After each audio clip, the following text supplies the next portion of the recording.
So Barb Proia joins the podcast today. Thank you for being here. Hey, thank you so much for inviting me. Of course. How's your day going? So far, so good. We were just chit-chatting a little bit before that you learn to roll with the punches and you learn to expect the unexpected, and all things are good. Yes, that's part of life, part of being a business owner, like all of that, right? Absolutely. Yeah. Absolutely. So your business, you organize by Barb.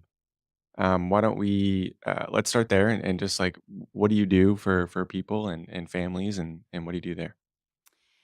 I think my most important focus and goal when I'm working with clients is to give them some freedom back in their life, Mm, help them reclaim their space and their sanity so that they can focus on what matters most, so they can take advantage of the beautiful community that we live in, and just to have that freedom to focus on the things that are more important. I've found that stuff has a way of controlling us, mm, and our environment has a way of controlling us. So if I can help them learn to manage their environment and maybe learn a little bit about why they're in the situation that they're in, I feel like I've been successful mm. with my clients.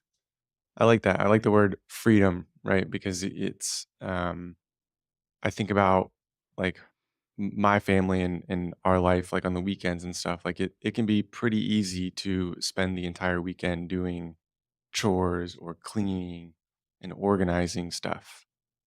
Absolutely, and Yeah. that's really not what the weekend is for, Right. right? And our Yeah. home isn't a storage unit, and I find that so often, our home has become a storage unit. We're paying for space that we can't use, and we really are tied to, our home, managing it, managing all the things, and it's flipped. We should be controlling our space Mm-hmm. and designing our life that we wanna live, and instead, our space and our things just start to control us. That Mm-hmm. the outer order or the lack of order, in your physical environment seriously impacts your inner peace, your inner thought process, and how in control you feel.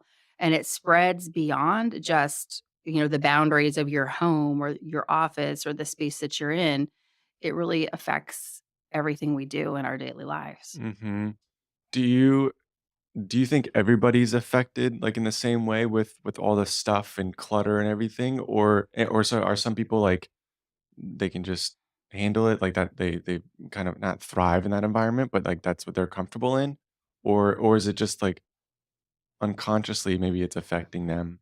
I think to some degree it affects everyone, and Yeah, again, depending on how you've learned to cope with it, yeah, depending on what your style is as well. I mean, there are so many different styles or methods of organization, and so much of that depends on who you are, right? How you think, what your thought processes are. Some people need to see things because if it's out of sight, it's out of mind. Other people need everything behind a closed door and the counters clear before they can really think and process well.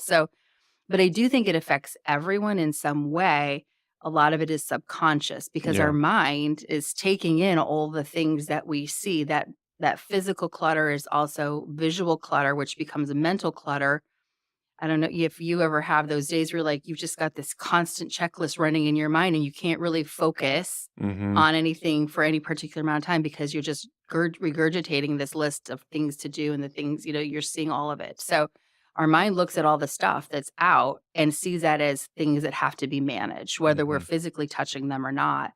And it flows over to the family or your coworkers or the people that you're with too, because when you are not feeling in control, right, if you're not able to focus and make good decisions, if you're sort of just, going on the fly because you're really out of control, it affects relationships, it affects your mhm, work productivity, it affects so many aspects of your life. And even there are lots of studies right now that really correlate disorganization and clutter with weight gain, being able to manage your weight mm, because of the physical, not only the physical effects, like the serotonin and what's going on in your body, but also when you're living in chaos, you can't really make good decisions about your mhm, food or take the time to, cook, or maybe you don't even have the space in your home, yeah, to be able to prepare a meal, or you don't know what you have in your cabinet. So I do think that it affects everyone to one degree or another, but some people a lot more. yeah, yeah, I can see that, and I was just thinking back to, like, last night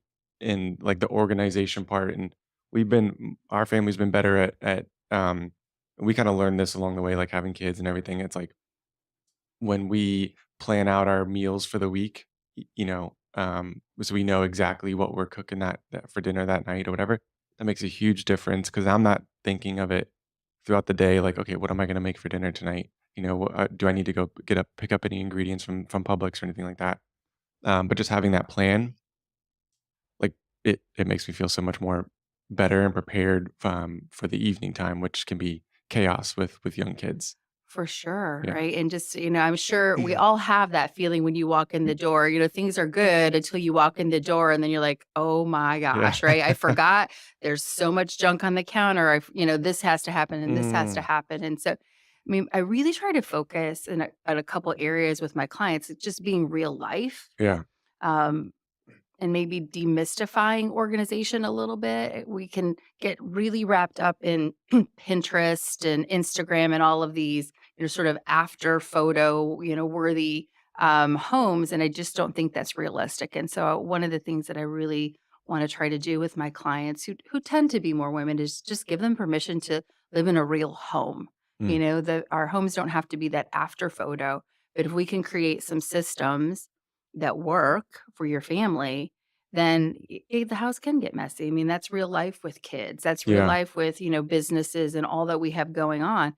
But the key is you can get your home back in order quickly, yeah, right? And just right, having some basic systems. And I think that releases a lot of pressure for families too, just to not feel like they're having to live up to this Instagram, yeah, worthy home that doesn't really exist. All of that is staged for the most part, yeah, for these one beautiful photo, for a right. photo and just be realistic about what works. Something different works for every family, and that's one of the things that I love is that, we get in and we really talk about how you use your space, and then we Mhm. create something that's gonna flow for your family, and it's not the same solution, as the family down the street, and that's the beauty of it, as I feel like I really get an opportunity to teach Yeah, along the way and help people see why they might be in this situation and hopefully kind of counteract that for the long term by teaching as we go and just sort instead of just putting pretty bins, and decanting things in rainbow order that's just not realistic for most families.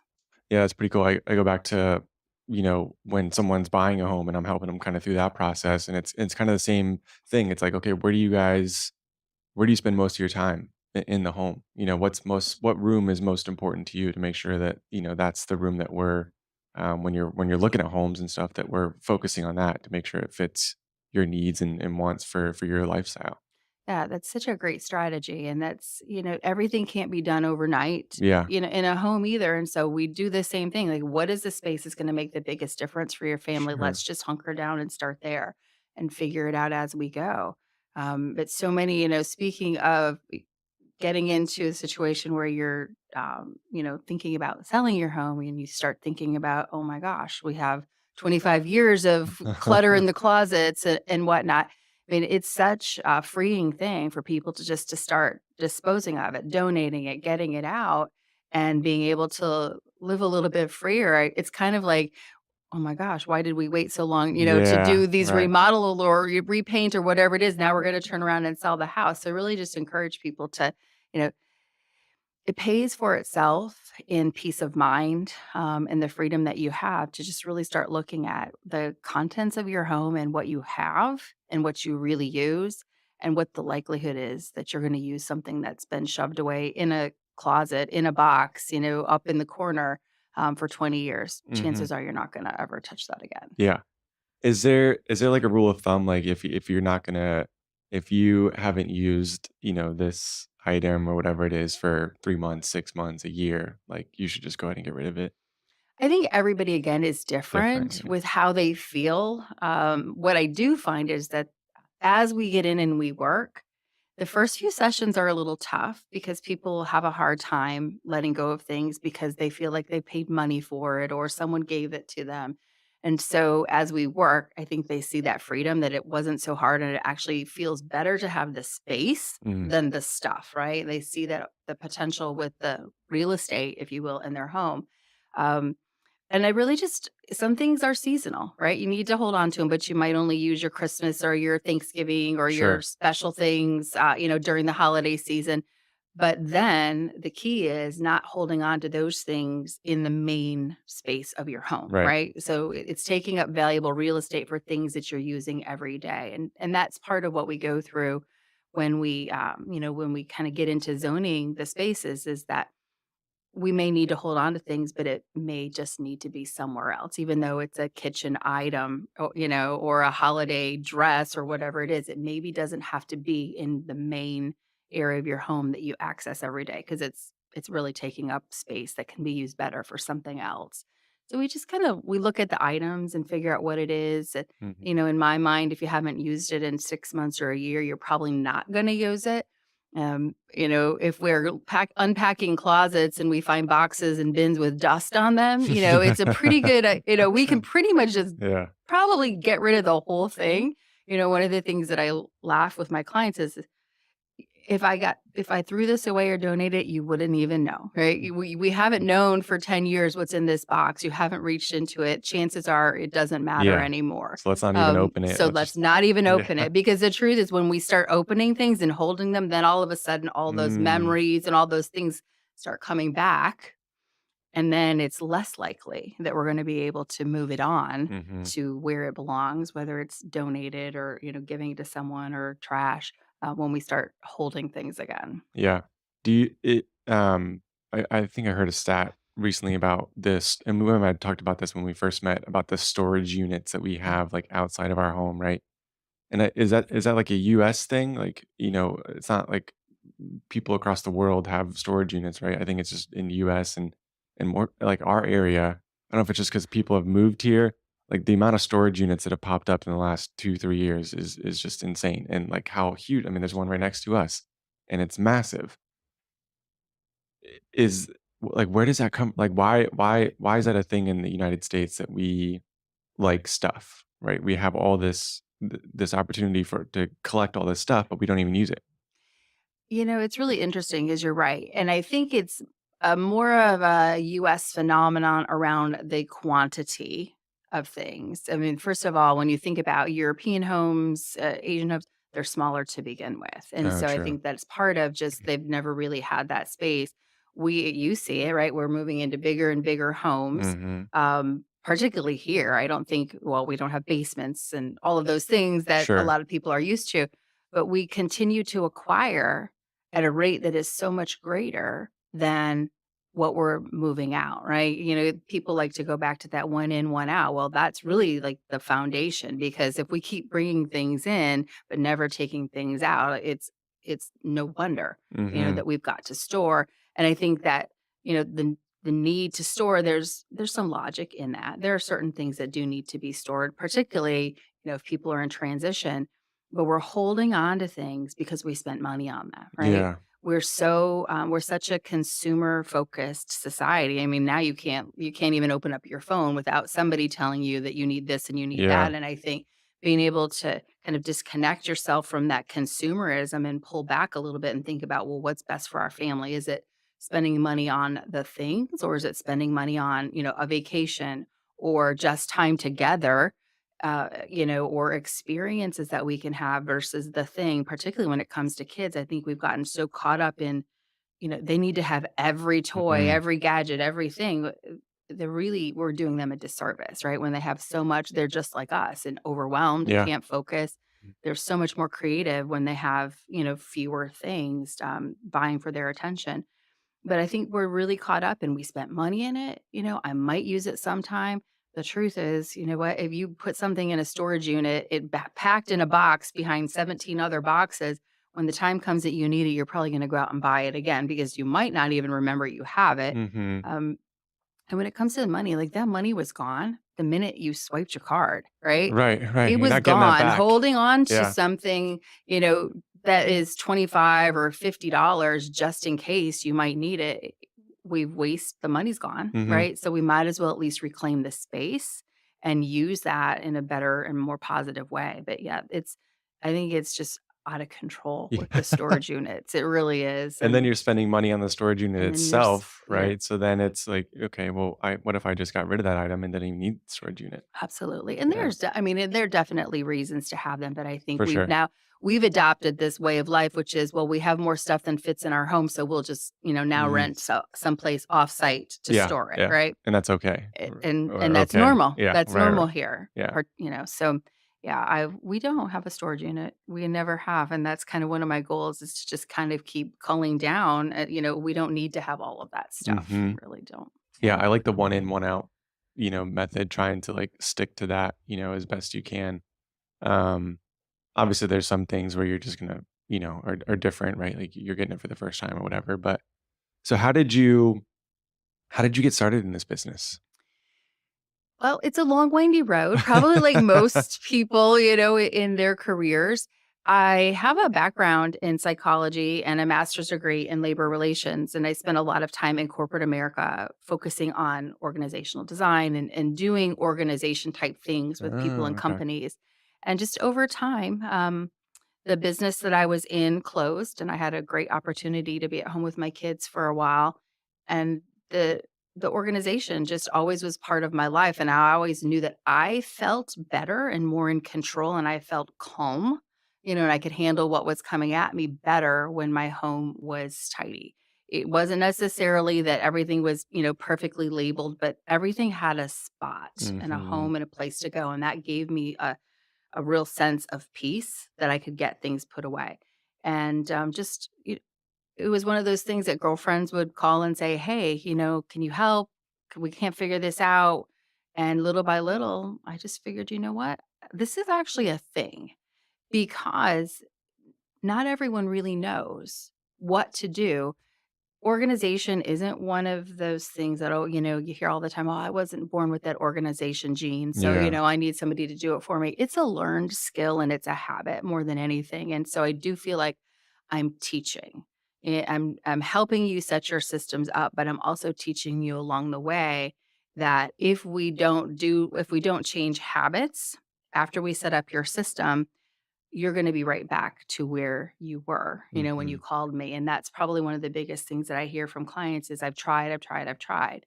But so it just really has become something that I feel like I can add significant value for my clients and just helping them understand how to simplify their space and how to maintain it. So, it's been a lot of trial and error. Starting a business, is different than just doing something as a passion or, Yeah. for fun for friends and family. So it's been a huge learning experience, but I do feel like it's something that is needed in our community. I think a Mhm. lot of people just really don't know. They think it's a little bit more complicated, or they think we need to buy all the stuff in order to be organized. But that's the last part, right? We could use whatever we find in your house. Mhm. And just simplifying it for people, demystifying it has really been, I think, an area where I can set myself apart, that I'm really just not focused on the aesthetic, the decorative organization, but really the functional Yeah, like organization. all these cute boxes and everything, right? Mhm. Just making Mhm. sure it's functional. Yeah. Um, do you what's like starting your business? What was a challenge for you in getting started?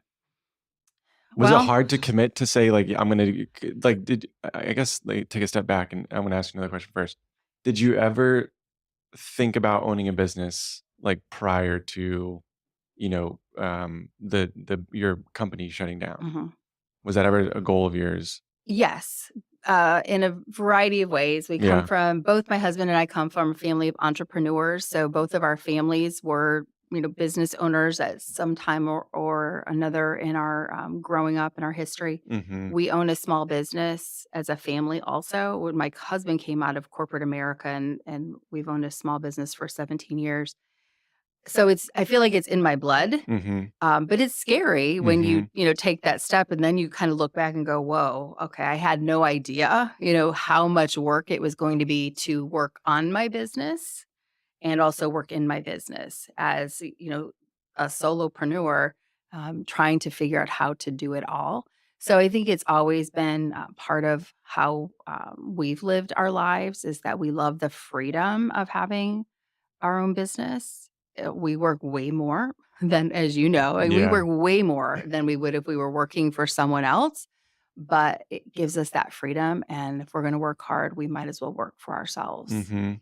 And a little bit of control over your time, right? Yeah, Yeah. for sure, and I think it's a great thing to show your children too, Mm, just how to do this and let it be their choice. My daughter was she started a cupcake business when she was in 4th grade, and she's been doing that. cool. So, my kids have gotten a little bit of that entrepreneurial spirit too, and I think that's really important for them to see that there are alternatives, right? And Yes. there are different choices that they can make, but, seeing just the commitment to the family has been really cool to see, Yeah. how they view it too. Yeah, that is cool, and I think, they pick up on the work that's involved and the discipline and everything that Mhm. goes into running a business successfully, so, yeah, that's pretty cool. What's been the biggest challenge for you, with the business?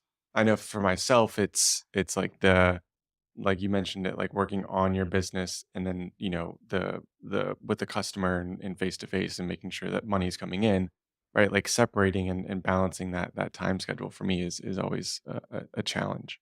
It is I think for most people who are doing their passion, you really Yeah, wanna be right. in your business, right? Yeah. Because you love what you're doing and it's so rewarding, but at the same time, if you don't balance that I think for me, my biggest challenge and also my biggest aha was being okay with what I do. Because what I do is different than a lot of other organizers and staying in my lane and not getting Mm, distracted by, well, she's doing that or they're doing this or, oh my gosh, I should be doing this. Maybe I should add this service and just being able to pull back and go, wait, okay, where I add value is different, right? What they do is great too, but I'm this and I'm this to my clients and I want to be known. I used to get so worried about all my, my social medias and, all these gorgeous photos. It's real life stuff because mhm. that's where I'm at, right? In the messy real life with people. But it's so easy to see all that shiny things or to assume that someone else is super successful because they're, doing this aspect of it. And so being keeping myself focused on what I offer, what is my unique offering to my clients and who is my target audience?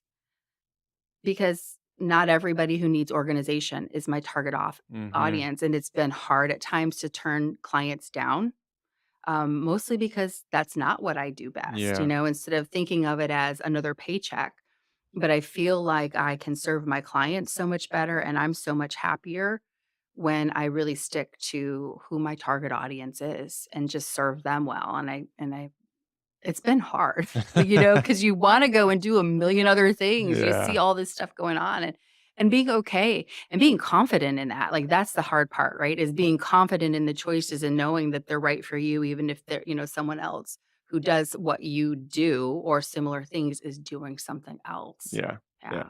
That's huge. I think uh, if every business owner can nail that down from the beginning, right? Like have your target audience and just be confident and disciplined enough to say like, this is who I'm gonna work with, and if they don't fit, what I want to work with or my mold of my business, then I'm not gonna work with them, right? It's hard, right? When you're Yeah, thinking about money, paycheck or, yeah, all of that stuff, yeah. but yeah, I think it's probably one of the most important things for small business owners is to really know who your target is and work to make that customer experience phenomenal, right? Mhm, And make it mhm. seamless and simple for them because I do believe that the client flow will come from that instead of being Yeah, all over the yeah, place and sort of doing everything okay. I really wanna do these couple of things, like, to the best of my ability. yeah. Yeah. How did you come to that conclusion? How did you find, like, your target audience? Like, do you think it, um 'cause for me, it was like, okay, who did I work with, like, the last couple years, and who did I enjoy working with the most? And then right, so it took, experience and some sales to get to that point. Like, can you identify that from the beginning, or do you think it takes that experience of, running the business to identify that? For some people, maybe they know from the Yeah. start. I didn't. I just sort of jumped in, and I think that maybe is probably the other learning is that if I waited for everything to be perfect, like, I still Yeah. probably wouldn't have started, Right, right? Like, right, right, that right. you just get that imposter syndrome and you like, "Am I really like, can I actually do this, and what do people really think?" But just jumping in, and it was trial and error, for me, just like you, like, figuring out which of the, the circumstances, the types of clients I felt like I was serving them best, and I felt the best also. Mhm. I can do all the things, but, I don't love dealing with paper, and I finally just came to terms with that, like, that's not my thing. I know somebody who does, right? And it's my pleasure to be able to put these people in touch with someone who, loves that, and, but it has been trial and error for Mhm. sure, and just and narrowing it down, and I've had some great coaches along the way too, really push me to to get to that point because it is that afraid to leave the money on the table and being confident enough to know that what you do is valued and but you serve a certain niche, Mhm. um, and being excellent in that area versus being okay in all of the areas. But I wouldn't have known truly unless I had started, doing those and having experiences in different areas and knowing, what was the best fit for me and the way I approach organization. Yeah. Yeah, I would agree with that. Unless you have like a experience like working in a business that's very similar and you just, you're just shifting to you're being the business owner. Sure. I would agree. I think it's you have to go through of the trial and error of like, working with all different types of backgrounds and people and that sort of stuff. And then two, I think you touched on it, like you're happier and the customer's happier and they have a better experience too. Absolutely. Yeah. I mean, we can execute all of it, right? Right, right. But, just that level of commitment to the customer. I mean, I've been in a few jobs and I love all my customers. And I'm like, well, I can't really wait for this one to get done, because Yeah. the beauty of being in business for ourselves is we get to feed our souls too, right? Yeah. Like Yeah. that's part of it for me is that I feed my soul when I'm helping my clients get solutions and when I can see that light bulb, going off or just, I it's crazy. Like the two best reviews I've ever had were both one sentence. A 6-year-old boy said it's a miracle about his room. And a young mom with 3 little girls said she changed my life. Those are the things that's why we're doing what we're doing, and that's why I need to stay focused on my target market because I want each of my client experiences to be like that. Mhm. Yeah. Yeah, I love that. So one thing I wanna touch on too, you also help with, um, transitions, like moving, right? Yes. So Yeah. unpacking, packing, that sort of stuff. That's a big part of it. I mean, in my business, like, that's probably, like, the least fun part about buying and selling homes, right, is having to pack up all your stuff and move it to another home. So touch on that a little bit. So I focus primarily on the upfront, and I love to get involved with homeowners who are thinking about selling or know that their plan is down the Mhm. road, Mhm. a year or so, because I can get in and work with them early on to clear everything out of their home quickly, which benefits you, benefits them, obviously, because when they're showing a home that is spacious, is Yeah. clean, doesn't have a ton of personal effects in it, it helps everyone. And I kind of see myself in between a real estate professional, the stager, and the homeowner, and being that catalyst because Mhm. when you're in the process of buying and selling homes, there are so many decisions that you have to Yeah. make, right? There's so many things that are demanding your attention that getting to going through, all the stuff the stuff stuffed in closets and, in the garage and things that you haven't touched for years is really hard. It's really hard to even just get to that stage. And so if I can come in and support people who are in transition in that way, then we can move. You can move. Everyone can move much more quickly through the process.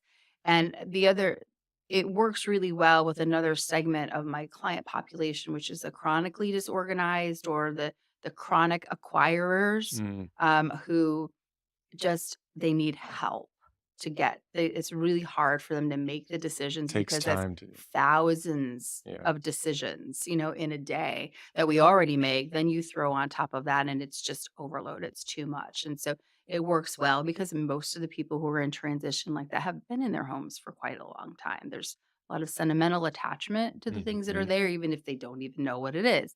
And so I can help them process through it at the same time, get it out, get the home looking great, but also then we don't need to worry about packing up and moving all this stuff that's just going to Mhm. go in a box in a closet in a garage in the new space.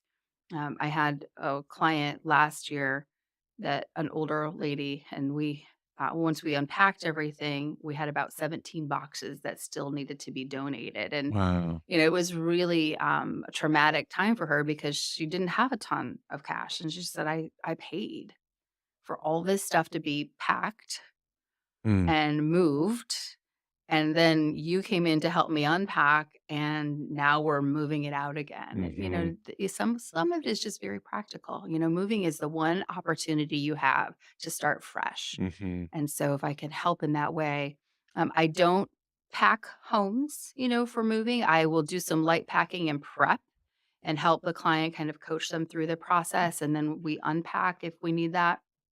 But I feel like the best way that I can help people in transition is to really help them process out the things before they even make the move. Yeah, I think that's a big part of it, and, like, when it comes time to selling, I'm thinking back, like, a couple showings that went on this week, and one home had a lot of stuff, right? It was a great space, like, if you could see past all the stuff, like, nice floors and, updated kitchen and everything, but they just had so much stuff, and it just felt dark and cramped, like, when you walked in that Hmm. space, and then we went on another one that was the complete opposite, right? It was open, it was bright, and lots of natural light. They didn't have a lot of clutter and a lot of stuff. And the buyers like picked up on that. They're like, as soon as you walk in, you're like, oh wow, this is the space, right? This is what I want. Yeah, it changes the way you feel. Yeah. And think about it, like, why wait till you're moving? Is it changes the way you Right. feel in your own home Right. too, right?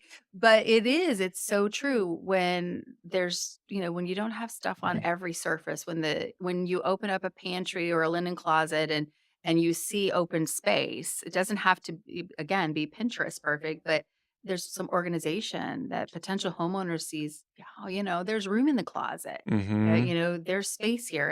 And I think the natural thought process is if they see a lot of clutter, whether or not this is true, they assume that it also might not be super clean, Clean. Yep. right? Because clutter attracts dust and all kinds of stuff too, and you've got corners and so I think it's just really important to do. But if you're gonna wait, why wait? Like, Yeah. give yourself the benefit of living in a clutter-free space. Yeah. And then there's some doubt from the buyer too, like, oh, can they move out in time? Can they Oh get all this gosh, stuff out of here? yes. Yeah. I've had that before. Yeah, super valuable. Super Thank you. valuable for Yeah. what you do. Thank you. What so I like to wrap up with this question. When you're not working, when you're not helping people like organize their lives, what is it? What is one thing, one business that you like to visit, or one place that you like to visit in our area, that kind of feeds your soul? Okay. So, well, I might have to give you more than one, but so I love, and I think again that freedom, I love to hit honeymoon island Yeah, during the week when, when it's when quiet. I'm there kind of by myself and I can read or just spend a couple hours. It's a great thinking place. I'll bring my notebook and just sit and, brainstorm for my business. So that's my personal thing. We love fireside pizza Mm, in Palm Harbor, and we hmm. also love Cazzatina in Dunedin, so those are Yeah, our favorite hangout places too. yeah, Yeah, all great spots. yeah, Do you have on Honeymoon Island? Do you have like one spot that you go to every single time, or do you yeah. bounce around? You I do? usually do. Yeah, I'm a habit. I'm a creature of habit too, yeah, because that's my whole thing, right? It's all about habits, and it just feels good to go sit, even if I can just grab an hour. yeah. Rejuvenates me for Yeah, sure. I would agree. I think, like, I do one thing I do here is, like, if I, am in the office, like, all day, I'll take an hour break to get outside and just go sit by the water somewhere. Mhm. It's like it just changes your whole Yeah, mood. I can't even explain it, right? It's the Yeah. sun, the salt, the smells, Yeah. the all of the things, the waves. It just, yeah, there's something about it. We're Mm, so blessed to be for here, sure. For and sure. so many people just don't take advantage of what we have. Yep, Yeah, absolutely. Well, Barb, thank you so much for being here. We'll link, all your links and stuff. We'll put that in the description below for people to check out if they're interested in reaching out to you. So, thank you. great. Thank you so much for having me. It's Yeah. been fun.